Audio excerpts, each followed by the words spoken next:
वसुदेवसुतं देवं कंसचाणूरमर्दनं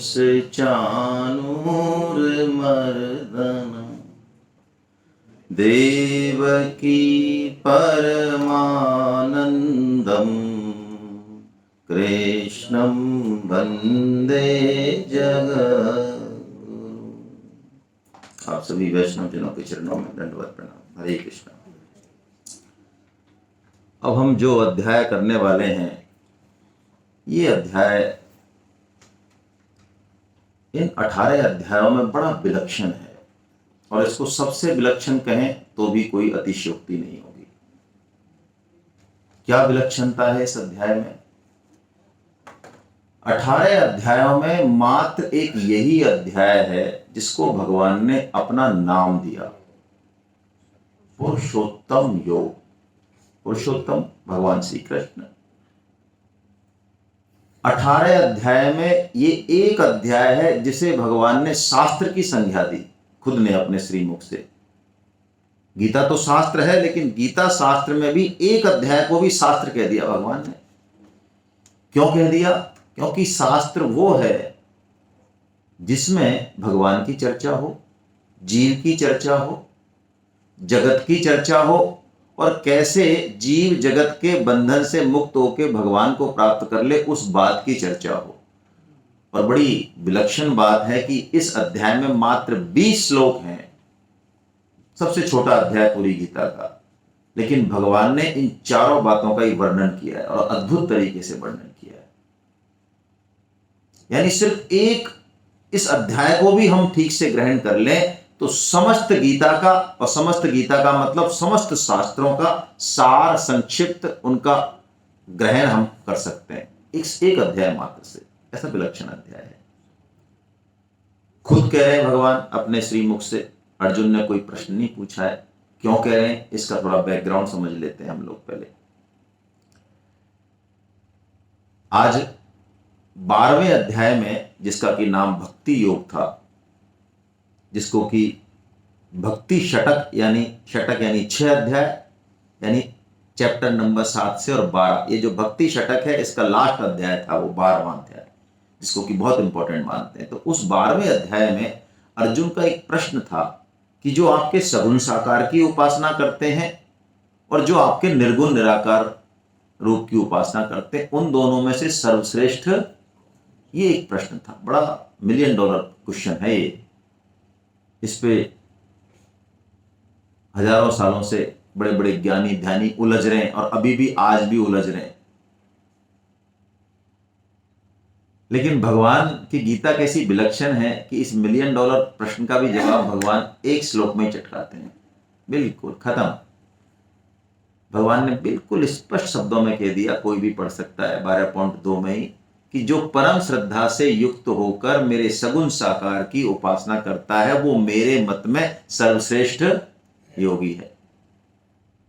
लेकिन तुरंत भगवान ने कुछ बोला कि निर्गुण निराकार वाले कहीं और पहुंचते हो, वो कहीं कनिष्ठ रहते हो, तुम वरिष्ठ मान लो अपने आप को। ये कनिष्ठता वरिष्ठता का चक्कर नहीं है, वो भी मुझे ही प्राप्त, ये भी मुझे ही होते हैं, वो भी मुझे ही होते हैं। तो महाराज आप कंफ्यूज क्यों कर रहे हो फिर हमें यहां बैठ के? यहां तो भगवान ने कहा हम सब रजोगुनी हैं। रजोगुनी से मतलब राग, पकड़, आसक्ति, ये सब हमें कूट कूट के भरी है। पूरी गीता याद है, सेमिनार बहुत सारी अटेंड कर रखी हैं, गीता क्लास पढ़ रहे हैं, दूसरों को ज्ञान भी दे रहे हैं, लेकिन जैसे ही घर में कोई प्रतिकूल परिस्थिति आई, शरीर को कष्ट हुआ या जिनको हमने प्रिय मान रखा है उनको कोई भयंकर विपदा आई, तो सारा गीता ज्ञान ऐसे बह के जो है चला जाता है। तो इस रजोगुण के कारण निर्गुण निराकार की साधना में कष्ट बहुत है, इसलिए भगवान ने उसको रिकमेंड नहीं किया हमारे लिए। जानते हैं ना हम सबको अच्छे से, कितनी बढ़िया बात है, भगवान हम सबको जानते हैं, है ना। यू आर अंडर सीसीटीवी है, सर्विलेंस। ये भगवान का कैमरा 24 घंटे चलता है। वो तो बाथरूम में तो छोड़ देता है वो कैमरा, कम से कम बेडरूम में छोड़ देता है, ये वहां भी पीछे लगा रहता है। पीछे नहीं लगा रहता, ये तो मन बुद्धि के पीछे भी कोई चीज है, वहां भी वो फिट है कैमरा। अरे वो छोड़ो, हमारे मन में हम कर्म करें उससे पहले कोई संकल्प होता है ना, सिर्फ संकल्प हुआ, उस संकल्प को भी भगवान जानने वाले हैं। यही तो मजा है। और कलयुग में बड़ा मजा है, कृपा है भगवान की कि शुभ कर्म चाहे करें चाहे ना करें, सबकी सामर्थ्य नहीं है। भाई अब 1 लाख लोगों को भोजन कराना है, कंबल बांटना है, 10 लाख बच्चों को किताब देनी है, दे सकते हो क्या? मैं तो नहीं दे सकता, मेरी नहीं है सामर्थ्य। हाँ, लेकिन संकल्प शुभ भाव कर सकते हो ना। सर्वे भवन्तु सुखिनः, सर्वे संतु निरामया, सब बीमारी से रहित हो जाए, कोरोना मुक्त हो जाए, सब सुखी रहें। इसमें क्या पैसा लगा भाई? तो भगवान कह रहे हैं संकल्प का भी वही फल है जो कर्म का है, शुभ संकल्प। तो निर्गुण की साधना बहुत टफ है, हम में वो वैराग्य नहीं, वो विवेक नहीं। लेकिन कोई जाना चाहे तो, कोई जाना ही चाहे इसी पाठ से तो भगवान ने कहा तो जाना चाहे तो सुन। तो पहले जाना चाहता है तो तू ये समझ कि तू है तो मेरा अंश, पुरुष है तू। पुरुष का मतलब स्त्री पुरुष नहीं, आत्मा से मतलब है। तू है तो शरीरी, लेकिन तूने शरीर से संबंध मान लिया। तो ये जो ग्रंथि है, ये जो जड़ है, कैसे तो तेरे को पकड़ा इस प्रकृति ने। तू है तो क्षेत्रज्ञ, क्षेत्रज्ञ मतलब क्षेत्र को जानने, वेदज्ञ, वेदज्ञ मतलब वेद को जानने वाला। तू है तो क्षेत्रज्ञ, लेकिन तू समझ रहा है अपने आप को क्षेत्र। तो क्षेत्र तो अलग है और क्षेत्रज्ञ अलग है। पहले तू ये सीख, तू शरीर नहीं है, तू पहले ये सीख। यदि जाना ही चाहता है इसी रास्ते से तो ये सीख। तो भगवान ने खुद ने क्षेत्र क्षेत्र के विभाग योग बोला। फिर भगवान ने गुणत्रय विभाग योग बोला। उसमें भगवान ने बताया कि देख ये क्षेत्र जो है ना, ये प्रकृति, ये 3 गुणों वाली है, सत रज और तम। सब में ये 3 गुण होते हैं, किसी में ज्यादा किसी में कम। हम अभी गीता में है तो कौन सा गुण बढ़ा हुआ है? हम ब्रह्म मुहूर्त में उठते हैं तो कौन सा गुण बढ़ा हुआ है? और रैपर्स और डिस्को डांस वालों के साथ घूमेंगे तो कौन सा गुण बढ़ा रहेगा? रजो है। और कई और ज्ञानियों के साथ घूमेंगे, वो कहते हैं सब बेकार है, ये गीता बीता काम वाम करना, अपनी रजाई उड़ाओ और सो आराम से यार, जिंदगी का सुख इसी में भाई साहब। तो कौन सा गुण बढ़ेगा? तमोगुण बढ़ेगा। भगवान ने बता दिया, तू पहले तो ये समझ कि सत रज तम ये गुण तो बहुत सूक्ष्म है, जैसा कि अनीता जी ने बताया। ये दिखते नहीं है, लेकिन ये पकड़ में कैसे आते हैं? जैसे हमारे भाव वृत्ति कर्म होते हैं, उससे ये पकड़ में आ जाते हैं कि अभी हमारा कौन सा गुण, और इनमें से एक गुण हमेशा बड़ा रहता है, 2 दबे रहते हैं, हमेशा हमेशा ऐसा रहेगा। और इनसे हम छुटकारा नहीं पा सकते। ध्यान रखना, जब तक शरीर है तब तक 3 गुण रहेंगे। जो संत हैं, शुद्ध भक्त हैं, वो भी, उनके भी 3 गुण रहेंगे। तो करें क्या फिर? भगवान कह रहे हैं इनसे तू संबंध मानना छोड़ सकता है, फिर तेरा 3 गुण कुछ नहीं बिगाड़ेंगे, चाहे भले ये कितने भी नुकसानदायक हो। जैसे सांप के मुंह में जहर की थैली रहती है तो मर जाता होगा सांप, उसे कोई फर्क पड़ता है? आराम से मस्त है। और आपके ऊपर छोड़ दे पिचकारी तो ये 3 गुण भी ऐसे ही हैं बस। जीवन मुक्त महापुरुष जो होते हैं, संत पुरुष होते हैं, वो पड़े रहते हैं उनके पास। खेलते रहो, ये सतो आया आया, रजो आया आया, तमो आया आया, मेरा कोई लेना देना नहीं। दौड़ रहा है, कर रहा है, सब काम कर रहा है, मेरा कोई सिस्टम नहीं है इनसे। ये शरीर दौड़ रहा है, मैं इनसे अलग हूं, ये जागृति रहती है उसकी। वो पिचकारी कुछ नहीं बिगाड़ती, गुण रूपी जहर की पिचकारी। तो वो टेक्निक भगवान बता रहे हैं यहाँ गुणत्रय विभाग में कि कैसे तो 3 गुणों का सिस्टम है। समझ तू सत्गुण क्या क्या करता है, रज क्या करता है, तम क्या करता है, कैसे कैसे पकड़ते हैं, कैसे बांधते हैं, और क्या इनकी वृत्तियां, वो बताते हैं। और फिर अंत में जब सारी चीज बता देते हैं तो अर्जुन की समझ में ज्यादा कुछ आया नहीं, जैसे कि हमारे नहीं आया। तो अर्जुन फिर एक प्रश्न डाल देते हैं भगवान के ऊपर 14.21 में कि महाराज ये गुणों से पीछा छुड़ाने का कोई सरल सा उपाय बताओ ना, कोई मोस्ट इंपॉर्टेंट। कौन साल भर किताब पढ़ेगा? गुरुजी कोई दो ना, कोई 5-7 प्रश्न हमें। तो भगवान कहते हैं चल देता हूं तेरे को। तब भगवान ने ये श्लोक बोला, सबसे प्यारा श्लोक, माम चये अव्यभिचारेण भक्ति योगेन सेवते। अव्यभिचारिणी भक्ति यदि तू करेगा तो मेरा सेवन करेगा, किससे? अव्यभिचारिणी भक्ति से। अव्यभिचारी का मतलब बता दिया, संबंध एक से हो, दो से ना हो। दो से होते ही क्या हो जाएगा? चाहे पुरुष हो चाहे स्त्री हो।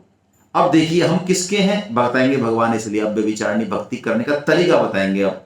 इसीलिए अव्यभिचारिणी भक्ति कैसे हो, इसीलिए भगवान ने ये 15वां अध्याय का। महाराज हम तो सुबह से शाम तक कभी प्रोफेसर साहब के यहाँ, कहीं सब्जी मंडी में, कभी मम्मी के यहाँ, कभी इधर पिक्चर भी देखनी है, ये भी जाना, 50 काम कर रहे हैं, ये अव्यभिचारी कैसे बनेगा? तो व्यभिचारी व्यभिचार हो जाएगा हमारे। तो भगवान कहते हैं 24 घंटे तू घूमता हुआ भी अव्यभिचारिणी भक्ति कर सकता है। ऐसी है कोई टेक्निक? हाँ है। जानना चाहते हैं? हेलो, चलिए, तो बहुत प्यारा श्लोक है। एक श्लोक को भी पकड़ लिया तो बात बन जाएगी। क्या हो गया भाई, तेरे को नहीं चल है? एरो है कहाँ? मेरे एरो ही नहीं दिख रहा। आ गया? अरे डरता है आपसे। देखिए 5-5 श्लोकों के 4 शॉट लगाते हैं भगवान यहाँ। अद्भुत है अध्याय ये। पहले 5 श्लोकों में संसार का वर्णन करेंगे। ये संसार कैसे, संसार में हम कैसे भी रहें, जहां भी रहें, भगवान की अव्यभिचारिणी भक्ति कर सकते हैं। वाह, ये जोरदार चीज है। तो संसार बताएंगे भगवान, संसार है क्या? फिर बताएंगे तू कौन है, तू कौन है, तू तेरा तो आइडेंटिफिकेशन देख। फिर बताएंगे तू कैसे इस जगत में चक्कर खाता घूम रहा है, कभी गधा बन रहा है, कभी घोड़ा बन रहा है, तू कहाँ जा रहा है, तू है तो मेरा आदमी। फिर भगवान अपने बारे में बताएंगे, तू खुद जान गया, संसार को जान गया, तू मेरे बारे में सुन, मैं कौन हूं। जो बात किसी को नहीं बताते वो बड़ी इंपॉर्टेंट गोपनीय बात भी भगवान ऐसे 5-5 श्लोकों के 4 चरण कहते हैं। और सबसे इंपॉर्टेंट बात, ये पहला चरण, इसी को समझ जाए तो काम हो जाएगा। यहां भगवान संसार को एक वृक्ष के रूप में बताते हैं। इस संसार का वर्णन कैसा कर रहे हैं?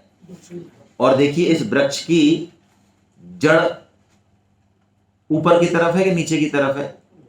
ऊपर की तरफ है। ये उल्टा पेड़ बताया भगवान ने। और इसकी जड़ में कौन बैठे हैं? भगवान श्री कृष्ण बैठे हैं। वाह। और तने वगैरह सब में भी यही बैठे हैं, सब ब्रह्मा जी वगैरह ये सब बैठे हैं नीचे, और नीचे फैल रहा है। तो आइए अब इस संसार वृक्ष का हम पहले रीडिंग करते हैं। ये क्या कह रहे हैं भगवान? बड़ी जोरदार चीज कह रहे हैं। इस एक श्लोक से पूरी लाइफ का डायरेक्शन, उद्देश्य सब कुछ स्पष्ट हो जाएगा। बिल्कुल ऐसा अद्भुत श्लोक है ये। आइए वाचन करिए। ऊर्ध्वमूलमधय शाखम् अश्वत्थं प्राहुरव्ययम् छन्दांसि यस्य पर्णानि यस्तं वेद स वेदवित्। क्या कह रहे हैं भगवान? ऊर्ध्वमूलम अधय शाखम, इस संसार वृक्ष को जो ऊपर की ओर जड़ वाला और नीचे की ओर शाखा वाला मानता है, और इसके जो पत्ते हैं भगवान कह रहे हैं, जो ये जितने भी पुण्य कर्म है ना, सकाम कर्म है, अच्छे कर्म है, ये पत्ते हैं उसके, उससे ब्यूटी होती है उसकी। लेकिन इस पूरे संसार वृक्ष की जड़ कौन बता रहे हैं भगवान? किसको बता रहे हैं? अपने आप को। और इस वृक्ष को एक नाम दिया भगवान ने, अश्वत्थम। अश्वत्थम, ऊर्ध्वमूल कह दिया, अधय शाखम कह दिया, फिर कहा अश्वत्थम। अश्वत्थम के 2 मतलब है। अश्वत्थम का पहला मतलब तो है कि पीपल का। तो भगवान ने संसार वृक्ष को क्या बताया? पीपल का पेड़ बताया। देखिए पीपल का पेड़ क्या काम आता है?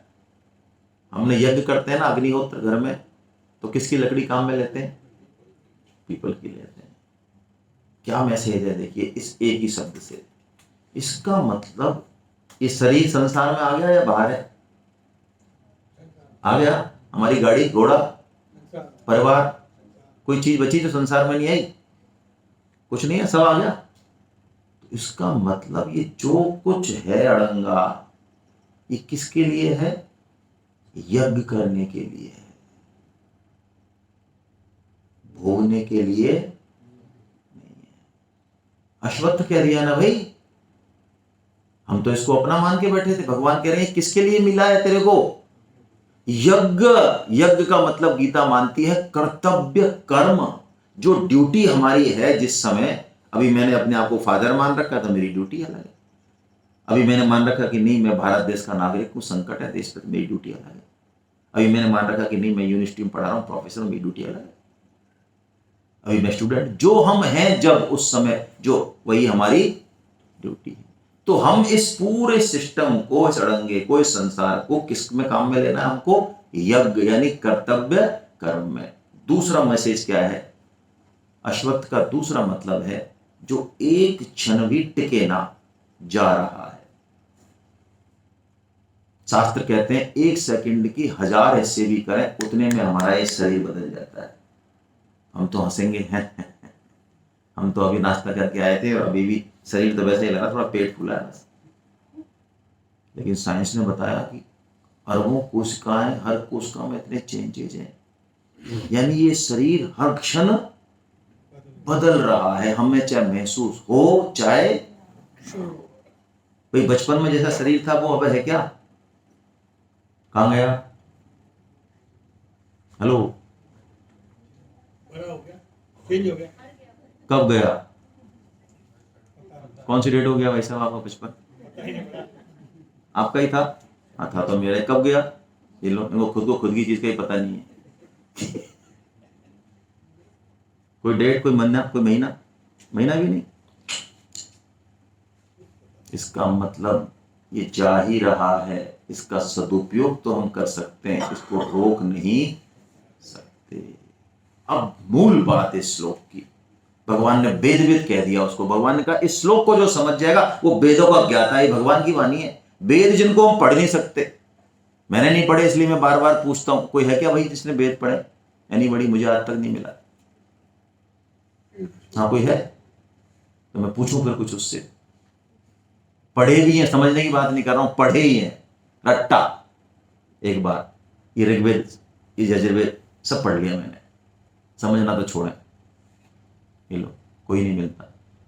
लेकिन भगवान कह रहे हैं जो इस एक श्लोक को समझ जाएगा वो क्या हो जाएगा? यस्तम वेदस वेदवित, वो वेदों का ज्ञाता हो जाएगा। वाह भाई क्या बात कह रही, इस एक श्लोक को समझने से। हाँ भगवान कह रहे ऐसा, खुद कह रहे, कृष्ण कह रहे। क्या समझना है भाई? समझाओ। एक तो ये समझ लिया, अब मूल बात समझें। देखिए इससे जीवन की डायरेक्शन चेंज होगी। संसार वृक्ष की जड़ श्री कृष्ण है।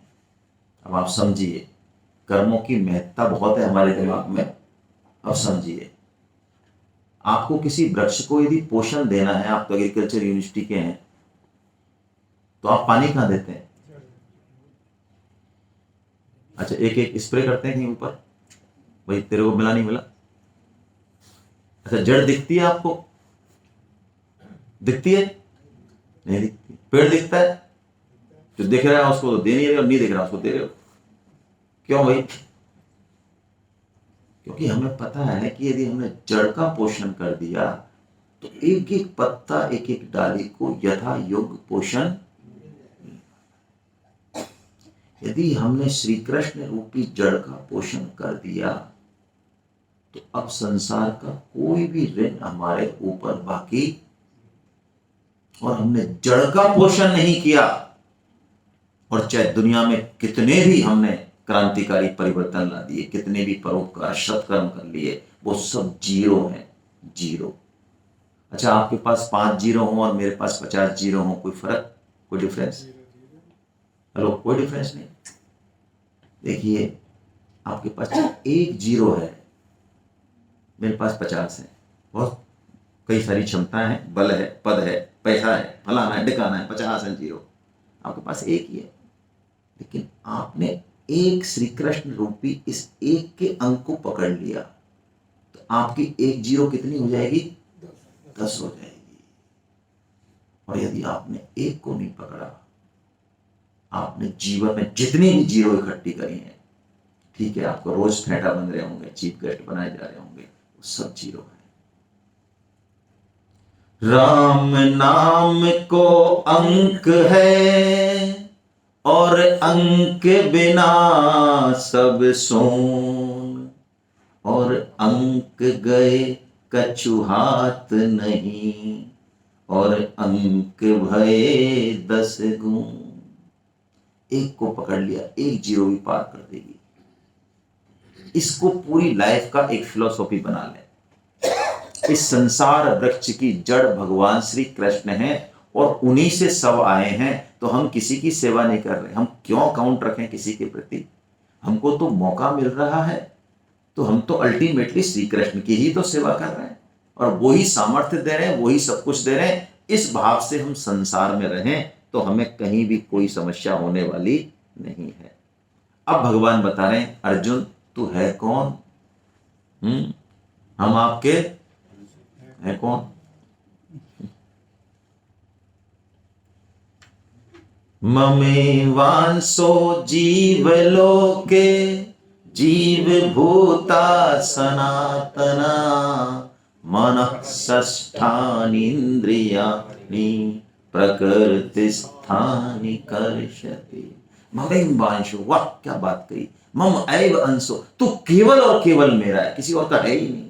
है पत्नी का नहीं, नहीं संसार का नहीं, गाड़ी का है मैं लाया हूं 3 करोड़ नहीं, किसी का नहीं है। तू केवल किसका है? माम एव अंशो, मेरा ही है। लेकिन तूने किया क्या भैया? तुझे मम्मी से ज्यादा, मम्मी के हाथ के बनाए हुए देसी घी के खाने से ज्यादा तुझे एक कचरा पसंद आ गया यार, ये पिज्जा बर्गर। बस तो तू अब जेल फिर आ गया। अब जब तेरे समझ में आएगा, जब आएगा। भगवान से विमुखता होके हमें लगा संसार में बड़ी मजा है, जैसे लगता है ना दूसरे की थाली में, हाँ लगता है कभी यार इनका मामला ज्यादा सही है। ऐसे ही भगवान से विमुखता के कारण हम इस संसार में फंस गए। भगवान यही कह रहे, जीव भूता बन गया, तो भूत बन गया तू, है नहीं भूत बन गया, क्या करे? है तो मेरा, राजा का बेटा है तू, क्या दिहाड़ी कर रहा है 200 रुपये रोज की? तू तो राजा का बेटा है, तू तो है ही, पिता की संपत्ति पे पुत्र का हक है ही भाई। ममेवांसो जीव लोके, ऐसा भगवान हमें याद दिलाने कि हम हैं कौन। तो हम अपने स्वरूप की जागृति रखें, भगवान से अपने संबंध की जागृति रखें और इस बात को याद रखें। अब आगे भगवान कह रहे हैं, अर्जुन सबके हृदय में मैं बैठा हूं। भगवान विभूति बता रहे हैं, सब कुछ वेद भगवान जो बता रहे हैं, ज्ञान की पराकाष्ठा है वेद, तो वेद विद बताया ना, तो उसको और एक्सप्लेन कर रहे हैं। भगवान कह रहे हैं वेदों के द्वारा जो जानने योग्य तत्व है वो मैं ही हूं। और देखिए बड़ी बात कह रहे हैं, वेदों को जानने वाला भी मैं ही हूं। वाह क्या बात है। सर्वस्व चाहम हृदय सन्निविष्टो मत्त स्मृति ज्ञान। भगवान से कह रहे हैं मेरे से ही स्मृति होती है, मेरे से अब सब कुछ भगवान का ही सिस्टम है, ऐसा भगवान बता रहे हैं यहाँ पे। वेदेश्च सर्वे, वेदों के द्वारा मैं ही जानने योग्य हूं, वेदों के तत्व का निर्णय करने वाला भी मैं हूं और वेदों को जानने वाला भी मैं हूं। स्मृति भी मेरे, स्मृति मतलब स्मृति और याद में फर्क है, ध्यान रखिए। स्मृति क्या होती है भाई? जो वास्तविक चीज है, सत्य बात है, उसकी एकदम से जागृति आ जाए, उसको क्या कहते हैं? स्मृति को कभी आप भूल नहीं सकते। हिंदी फिल्म तो देखते होंगे आप, नहीं देखते? देखते हैं पुरानी हिंदी फिल्म है जिसमें 2 भाई बिछुड़ जाते हैं कुंभ के मेले में, फिर 20-25 साल बाद वो दोनों आपस में खड़े होते हैं, गुत्थम गुत्था, वो इधर मुंह का वो देता है उसके, फिर वो उसके वो शर्ट फाड़ देता है, फिर उसमें से वो निशान निकलता है, पता नहीं कौन सा, कोई सांप बिच्छू टाइगर आ उसका। वो भाई, अरे तू तो मेरा भाई है, भाई भाई। तो ये क्या है? ये स्मृति है। कोई इसमें कोई जोर लगा, इसमें कोई माला जलनी पड़ी, ऐसा कुछ करना कुछ नहीं है। बस जिस दिन ये स्मृति हुई ना हमको कि हम भगवान के, ओ काम हो गया। कुछ कोई ज्ञान तप तपस्या कर कुछ नहीं, सब फर्जी बड़ा है। जिस दिन स्मृति हो गई, भगवान कह रहे हैं वो स्मृति भी मेरे से ही होती है। अरे हम भगवान के, ये स्मृति भी भगवान करने वाले हैं। अब भगवान अपने बारे में बता रहे हैं, अर्जुन देख सुन, मैंने तेरे को समग्र रूप बताया। क्षर यानी जड़, तो जड़ भी मैं ही हूं, ठीक है, चेतन भी मैं हूं, लेकिन थोड़ा डिफरेंस है। क्या डिफरेंस है वो बता रहे हैं। अब भगवान खुद का नाम जो पुरुषोत्तम है उस नाम की सिद्धि कर रहे हैं भगवान। बड़ी जबरदस्त बात बता रहे हैं, बड़ी गोपनीय बात बता रहे हैं, क्योंकि रोल कर रहे हैं ना, अभी नाटक में है। अभी आपको सस्पेंस, मूवी में पहले ही सस्पेंस खोल दे कोई, कैसा लगेगा? भगवान ने सस्पेंस खोल दिया अर्जुन के कारण। अभी तो लग रहा है अर्जुन को कि सारथी है। ना ना ना, भगवान ने कहा मैं हूं कौन, तेरे को बताता हूं। क्षर से तो मैं अतीत हूं, क्षर मतलब जड़ से तो मैं अतीत हूं, और अक्षर यानी हम जीव सारे आत्मा, अक्षर से मैं कौन हूं? उत्तम हूं। देखिए, हम और भगवान में तात्विक एकता है। कैसी एकता है? क्या मतलब है तात्विक एकता का? समुद्र का अंश है, अंश है हम भगवान के, तो अंश का मतलब है जो भगवान में गुण है वही होने चाहिए भाई। समुद्र में से आपने या किसी ड्रम में से एक लोटा दूध लिया, तो उस दूध में और उस ड्रम वाले दूध में एकता होगी ना, लेकिन एकता होते हुए भी फर्क है। क्या फर्क है? हम बंधन में पड़ जाते हैं, हमारा जन्म मरण हमारे कर्मों के अनुसार होता है। भगवान का ऐसे होता है क्या? भगवान प्रकट होते हैं, भगवान इस प्रकृति के साथ खेलते हैं, गुणों के साथ खेलते हैं, लेकिन कभी भी इनके चक्कर में, वो इनके मायापति हैं, मठाधीश हैं, हम इनके चक्कर में आ जाते हैं। भगवान मजिस्ट्रेट हैं ऐसा मान ले समझने के लिए। जैसे जेल में हम मिलने जाना चाहें कैदी से, तो टाइम से जाओगे या रात को 12 बजे पहुंच जाओगे? अरे टाइम से जाओगे ना, नियम फॉलो करने पड़ेंगे। और मजिस्ट्रेट साहब जाना चाहे, जेलर जाना चाहे जेल में, तो अच्छा, हम कैदी हैं तो जेल में रह रहे हैं तो किसी कारण से रह रहे हैं, और जेलर साहब रह रहे हैं तो वो उसी कारण से रह रहे हैं। तो भगवान यहाँ आ रहे हैं मान लो जगत में, और तो जैसे हम आ रहे हैं यहाँ ऐसे आ रहे हैं, कुछ अलग तरीके से आ रहे हैं, कुछ अलग तरीके से आ रहे हैं। तो भगवान कह रहे हैं अक्षराच्च अपि उत्तमा, मैं उत्तम हूं तेरे से। और इसीलिए अर्जुन, मुझे लोके वेदे, शास्त्रों में, लोक में, जगत में मुझे पुरुषोत्तम नाम से कहा जाता है। मैं पुरुषों में उत्तम हूं। अब भगवान ने कहा इति गुह्यतमम शास्त्रम, ओह इति गुह्यतमम शास्त्रम, बड़ी गोपनीय बात है ये। जो इसको जान लेगा कि मैं कौन हूं, कैसा हूं, संसार वृक्ष क्या है, भगवान कहते हैं वो समस्त पापों से मुक्त हो जाएगा। और उसने करने लायक सारे काम कर लिए। कृत्यश्च भारत, अब ऐसा कोई काम नहीं बचा संसार में जो उसको वो करेगा, ठीक है, मौत से करेगा, लेकिन बचा नहीं कुछ भी उसके। सब जान लिया, सब कर लिया, सब पा लिया उसने। ऐसा भगवान का वचन है। यदि कोई इस चीज को समझ जाए अच्छे से, तो भगवान कहते हैं उसका सब कुछ कंप्लीट हो गया, वो बिल्कुल लास्ट उस पर पहुंच गया। अब इस चीज को हम जीवन में, ये बात जो भगवान ने इतनी गोपनीय तरीके से बताई, ये उतरे कैसे? बड़ा टफ है मामला, लेकिन एक बड़ा सरल तरीका है भाई, जिसको हम सब कर सकते हैं। हमसे पूछा जाए आपके अंदर विवेक है? हाँ है तो है, लेकिन हम काम में कम लेते हैं भाई साहब। बिना उसके हमारा काम चल रहा है, बताओ हम क्यों फालतू पंगा लेंगे? हम जब जाएंगे ऊपर तो भगवान से कहेंगे भाई साहब चेक कर लो आप प्लीज, देखो हमने बिल्कुल भी खर्च नहीं किया है।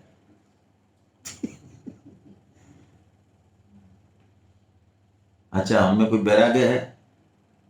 वैराग्य, तीव्र वैराग्य, छोटा मोटा भी नहीं है।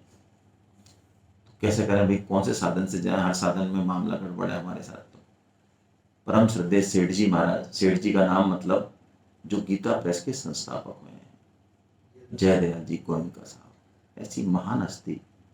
आज हम, हमारी पीढ़ी, हमारे बाप दादा, हमारे दादा, जो भी, और 3-3 4-4 पीढ़ी, ऐसा कोई नहीं होगा जो उनका ऋणी ना हो, संभव नहीं है। 2-2 पैसे में 3, आज जो सनातन धर्म बचा हुआ है, आज हमारे हाथों में जो गीता है, हमारे हाथों में जो पुराण है शुद्ध भाषा में, ये मिलते नहीं, संभव ही नहीं था। बहुत सारे शास्त्र खत्म हो चुके, वेद खत्म हो चुके, हमारे वेदों का 5% बचा है। बहुत सारे ब्रह्म संहिता खत्म हो चुकी, ये भी खत्म हो जाते। ये तो आपको लग रहा है कि हमें 50 रुपए में मिल रहे हैं, वो ड्यू टू गीता प्रेस।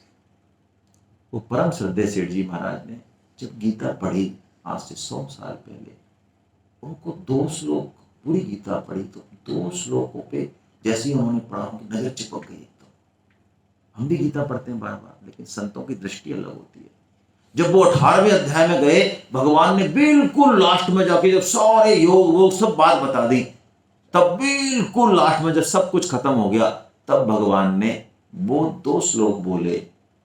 शायद हमको पता था हमारी कितनी कैपेसिटी है। भगवान ने कहा अर्जुन, मैं तेरे को एक बहुत अलग बात बताता हूं, सर्वोत्तम बात। क्या? पूरी गीता भी छोड़ है, भगवान ने कहा जो निष्काम भाव से मेरी इस वाणी का प्रचार करता है वो मुझे इस पूरे भूमंडल पर, ओहो भूमंडल पे, हाँ, सर्वाधिक प्रिय है। उसके जैसा ना तो कोई हुआ और ना कोई, क्या बात कर दी आपने, वाह।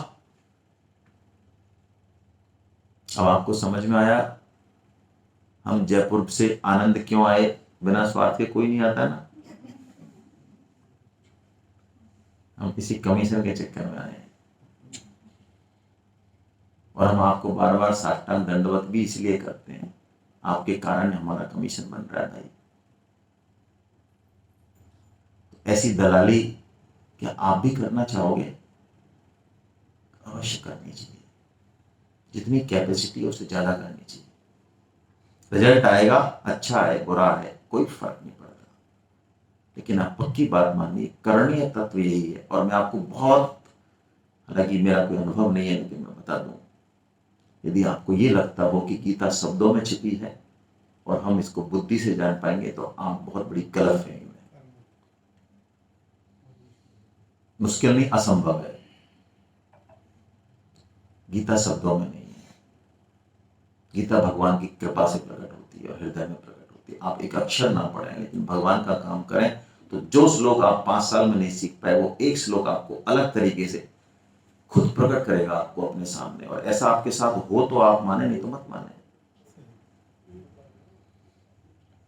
लेकिन इसके लिए यही है कि हम पूरी तन मन धन से, धन की भी जरूरत नहीं है, धन की कोई जरूरत नहीं है, हम गीता का प्रचार करें। और यदि आप गीता का प्रचार नहीं करते तो आप भगवत गीता को भी ठीक से नहीं समझ पाएंगे, पक्की बात मान लें, आप लग भी नहीं पाएंगे इसमें। गीता प्रचार लगेगा तो सही कि आप दूसरों का कल्याण कर रहे हैं, लेकिन वास्तव में दूसरों का कल्याण करने की हिम्मत नहीं है हमारी किसी की भी। वस्तुतः हम कल्याण किसका कर रहे होते हैं? खुद का कर रहे होते हैं। और कितना करना है? जितना हमारे सराउंडिंग में चीजें हैं। आज मेरे बेटे ने दुकान खोली LG की, तो मैं क्या करूंगा? मुझे ट्रेनिंग में जाना है, गीता सेमिनार में जाना है सीखने के लिए। मैं बिना गीता सेमिनार में जाते ही ट्रेन में बैठे बैठे प्रचार कर दूंगा, अच्छा अच्छा सर आपके घर में शादी है, आप शादी की बात कर रहे हो? आई सर कार्ड निकालूंगा, अच्छा जयपुर में खा रहे थे, हाँ मान सर, अरे सर मैं भी वहीं रहता हूँ, मेरे बेटे की दुकान है, मैं जेन्युइन प्राइस लगाऊंगा सर, आओ आप। हो गया प्रचार। कोई सीखा आपने? कोई मैनेजमेंट कोर्स सीखा इसके लिए? कर दिया ना प्रचार। कैसे कर दिया ये प्रचार आपने? क्योंकि आपने बेटे को और बेटे के काम को क्या मान रखा है? अपना मान रखा है। जिस दिन हमने भगवान के काम को अपना मान लिया, प्रचार हो जाएगा। और यही असली काम है, गीता पढ़ाना, पढ़ना, समझना। वो ठीक है, बहुत सेकेंडरी है, गीता प्रचार टॉप प्रायोरिटी है बिल्कुल। और आप करेंगे तो आप जानेंगे। इसको मैं और ज्यादा शब्दों में नहीं कहूंगा क्योंकि कुछ चीजें कहने में नहीं आती हैं। गीता प्रचार करके आपको क्या मिलेगा ये तो मैं आपको कहूं कि मेलोडी खाओ और इसको खुद ही खुद खाना चाहो तो ये पचेगी भी नहीं, आपसे काम नहीं आएगी आपके। इसको बांटो आप और लगो आप, आपका मान हो कोई बात नहीं, छत पर मत बैठ जाना मान होते ही। देखा हमने 5 लोगों का 4 आ गए, ये हमारी स्टाइल है भाई साहब। और आपने 10 को कहा और 10 ने आपको ठोक पीट के बराबर कर दिया। ठोक पीट के मतलब अच्छा हमको गीता पढ़ाया तुम, आपका अपमान किया, उसमें पिचड़ मत जाना। यही तो मजा है, आने नहीं आने में कुछ नहीं छुपा हुआ है, बहुत गहरी बात है। कितने आ रहे हैं और कितने नहीं आ रहे इसमें कुछ ही नहीं रखा है। रखा इसमें है कि आपने ताकत कितनी लगाई, टेक्निक कितनी अपनाई और जो रिजल्ट मिला उसमें आपकी क्षमता कितनी रही, ये है क्रक्स। तो करेंगे हम प्रचार? मजा नहीं आया भाई? यस। तो अब हम एक फीडबैक सेशन रखेंगे आपका, इसमें आपको बहुत बिल्कुल नट सेल में, कोई दबाव नहीं, ऐसा मत समझना आपको कोई फंसा है, नो नो नो, हमें किसी को कोई जरूरत नहीं है फालतू चीजों की। तरीके क्या मैं बता देता हूं। एक तो आपको एक किताब मिली है, आप ये बहुत अच्छी किताब है, आप इसको अपने बर्थडे पे बाकी चीजों पे हम लोग हमारे यहाँ देते हैं, हम तो गिफ्ट में भी देते हैं। सामने वाला हंसे तो हंस, पढ़ बेटा, तू नहीं पढ़ेगा तो कभी ना कभी तो पढ़ेगा, तू नहीं पढ़ेगा तेरा पोता पढ़ेगा। हाँ, गीता ही देंगे हम तो। गीता किताब बांटें, क्लास में रजिस्ट्रेशन करें खुद का और एक टारगेट लें। अभी मार्च से सेशन शुरू हो रहा है, फर्स्ट वीक से, कि मैं 10 लोगों को जोड़ूंगा या जोड़ूंगी। संकल्प लें और उसको प्रकट करें, मन में नहीं मैं करूंगा तो बहुत लेकिन कहूंगा नहीं भाई साहब, नहीं, कहें। कहते ही सारी सृष्टि आपकी हेल्प करेगी। आप फेल हो जाएंगे तो क्या हो जाएगा, ना कट जाएगी। क्या फेल नहीं होते क्या हम जिंदगी में? होते हैं, भगवान के लिए हो जाएंगे, भगवान जाने। संकल्प को प्रकट कर दें। एक सेमिनार भी करा सकते हैं, ये भी एक बहुत अच्छा माध्यम है। लेकिन सेमिनार में मैं हाथ जोड़ के निवेदन करता हूं, आपके पास कितना ही पैसा हो, हम नहीं आएंगे। बहुत ऑफर है हमारे पास। सेमिनार कराना है, आप एक जगह ढूंढिए, ये जगह है, जैसे अच्छे से बैठे हम, एसी वेसी ऐसा होना चाहिए। बस भोजन लग्जरी नहीं हो लेकिन अच्छे से हो। इसमें जो खर्चा आए उसमें सब्सिडाइज चाहे तो आप कर दें, 1,500 आ रहा है आप 1,000 ले लें, लेकिन पैसा अवश्य दें। बिना पैसे के आप सेमिनार कराएंगे तो हम नहीं आएंगे और वो इफेक्टिव भी नहीं होगी, मैं मान रहा हूं। आपको पैसा लेना, ये जो आपकी जो मूछें तनी हुई है ना कि हमें पैसों से कोई लेना देना नहीं, हम पैसे वैसे की परवाह नहीं करते, हमारे पास, ये मूछ ही तो उतारनी है। भागवतम कराते हैं लोग, 50 लाख लगाते हैं, हमें भी 15-15 लाख के ऑफर है, कोई लेना देना नहीं, वो कचरा है बिल्कुल। यदि आप बिना कमिटमेंट के करते हैं, पैसा लीजिए, बिल्कुल कहिए पैसा इंपॉर्टेंट है हमारे लिए, पैसा दीजिए, रजिस्ट्रेशन कराइए। यदि पैसा दे दिया उसने तो वो आपको फोन करेगा, भाई साहब कितने बजे आना है, नहीं तो आप पीछे पीछे घूमते रहना। या मुझे किसी ने कहा था हमें ऑन स्पॉट रजिस्ट्रेशन के लिए कहा, इसलिए हमने पैसे नहीं दिए, हम तो यहाँ दे रहे हैं। तो मैं क्या महान हो जो आप ऑन स्पॉट आ गए, महान हो, कोई विशेष कृपा है भगवान की। वरना गीता पढ़ूंगा और जेब में पैसे लेके आऊंगा और मार दूंगा, ऐसा मूर्ख थोड़ी हूं मैं। ढूंढिए, कहिए, कहेंगे तो भगवान सक्सेस करेंगे। ये असली काम है, आप करेंगे तो जानेंगे। क्लास से जोड़िए, खुद जुड़िए, गीता सेमिनार का संकल्प ले सकते हैं, कोई बड़ी बात नहीं। हम बेटे बेटियों को बयान नहीं करते हैं क्या भाई, ऐसी क्या कमजोरी, कर सकते हैं, कर सकते हैं तो मैं सबसे नहीं कह रहा हूं, मैं जबरदस्ती नहीं कर रहा हूं, ध्यान रखें। हाँ, लेकिन मन में कोई भाव आपके प्रकट हुआ हो, यदि इन 2 दिन में ऐसा कोई भाव जगा हो प्रभु कृपा से कि भाई मुझे कुछ करना तो चाहिए, तो उस भाव को पोषित कीजिए, थोड़ा सा दबाइए मत उसको, बस इतनी सी बात है ना। यही तरीके हैं, आप शुरू हो जाए, अपना नाम बोल दें। कैसे करना है, समय हमारे पास कम है, नाम बता दें, सेमिनार कैसे लगी, ये दोनों चीज 30 सेकंड में बता दें, लंबा चौड़ा नहीं। कोई सजेशन हो बिल्कुल दीजिए। हाँ, वीडियो कोई भी एक जना बना ले, दीवान जी बना लेंगे। और तीसरी बात है ना, ये बता दें कि आप प्रचार कैसे करेंगे, क्या संकल्प, बस शॉर्ट में, बहुत शॉर्ट में, सर से स्टार्ट कर दें आप, है ना। नाम बता दें अपना, क्या करते हैं ये बता दें, कैसी सेमिनार लगी, ये सब 30-40 सेकंड में प्लीज। और उसके बाद फिर बताएं संकल्प। मैं डॉक्टर आर एन पांडे, यहाँ पे प्रोफेसर एंड हेड था पैथोलॉजी विभाग।